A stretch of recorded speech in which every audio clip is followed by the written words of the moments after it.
All right, let's talk about something we all secretly love, a good revenge story. It's one of the oldest plots in the book, showing up in our favorite movies, shows, you name it. Today, we're going to break down the cultural blueprint behind it.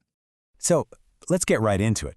Why does revenge feel so good? Seriously, think about it. There's this incredibly satisfying, almost primal feeling you get watching someone who's been wronged finally get their payback. It just taps right into our basic need for fairness when the world isn't fair. But here's where it gets really interesting. Revenge isn't just one story. It's actually three. The way a culture tells its revenge stories, how they do it, why they do it, what the ultimate goal is, tells you so much about what they believe about justice, society, and, well, everything. Okay, before we dive into the cultural differences, what's the basic recipe for any revenge story? At its core, it's what happens when there's an injustice and the system, the law, the powers that be, completely fails, and it all plays out on three different levels.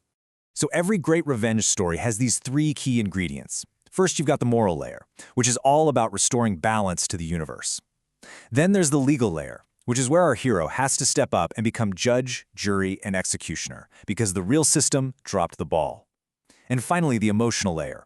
And this isn't just simple anger. Oh no, it's this powerful cocktail of loss, shame, and this burning desire to make things right. All right, let's kick things off with our first model, the Western blueprint for revenge.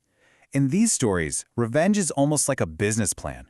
It's a meticulous, strategic project to reclaim a life that was stolen. And you can't talk about this without bringing up the ultimate example, right? The Count of Monte Cristo.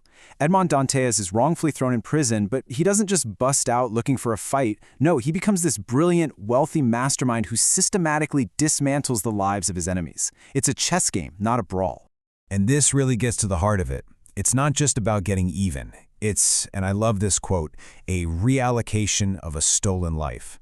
Dantes isn't just settling a score. He is methodically taking back the future, the love, and the social status that were ripped away from him. So if you break it down, the Western model has a pretty clear formula. The hero sees themselves as an agent of true justice. The plan is always super calculated, very intellectual. But, and this is a big but, it almost always ends with the hero looking in the mirror and wondering, did I go too far? Am I playing God here? Okay, now we're going to do a complete 180 and head over to Japan, where the approach is just fascinatingly different. Here, revenge isn't about the body, it's about engineering the total and complete collapse of the target's mind. You see this play out in some absolutely chilling stories like the movie Confessions or even the horror classic Ring. The vengeance isn't a direct attack, it's this perfectly designed psychological trap, built to turn the target's own mind into their personal hell. And that is the key. The Avenger doesn't even need to get their hands dirty. They just set up the psychological dominoes and watch them fall. This idea comes from a culture where your social standing is everything, and the concept of onin, a powerful lingering grudge, is a very real force. So yeah, the whole game is about social ruin, about pure mental torment. The Avenger isn't a warrior. They're more like an invisible architect designing a maze in the target's mind that they can never escape. And for our final stop, let's look at Korea, where a personal grudge can literally explode into an all-out war against the entire system. I mean, if you've ever watched a hit K-drama like The Glory or Penthouse, you know exactly what I'm talking about. The fight isn't just against one villain, it's a full-scale assault on the entire corrupt system of wealth, family ties, and power that lets them get away with everything. This is what's so wild about it, this scale. It's never enough to just take down one person. The philosophy is you have to burn down the whole rotten network that protected them. This is a direct response to very real social anxieties about classism, corruption, and bullying. And a lot of this is driven by this really powerful cultural concept called Han. It's this deep, simmering, collective feeling of injustice that hasn't been resolved.